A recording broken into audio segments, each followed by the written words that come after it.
Something down there learned my footsteps before I ever learned its name.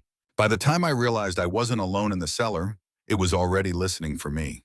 I moved into the house in early winter when the days were short and the nights seemed to arrive too quickly.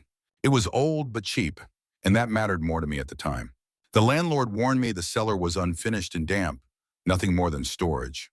I didn't think much about it until I had to go down there. The cellar door was in the kitchen, narrow and steep, with wooden steps that groaned under even the slightest weight. The first time I opened it, a wave of cold air rolled up, smelling of earth, rust, and something faintly sour.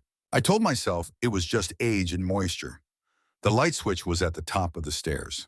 It flickered on, revealing concrete walls, low beams, and deep shadows the bulb didn't quite reach.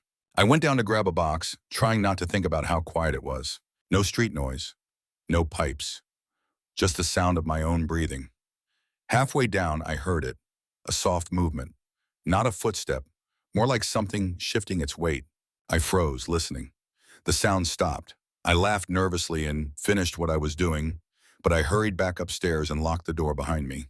That night, lying in bed, I swore I could hear the cellar stairs creak slowly, one by one, as if someone were climbing them. The sound stopped just below the kitchen floor. Over the next few weeks, it got worse. Whenever I went into the cellar, there was always a delay before the sound came. Never immediately. Like whatever was down there waited for me to settle, to forget.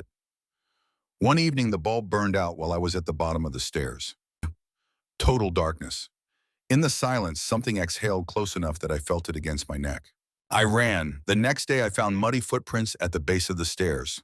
They weren't mine. They faced upward. I moved out soon after. The landlord told me the cellar had always been empty.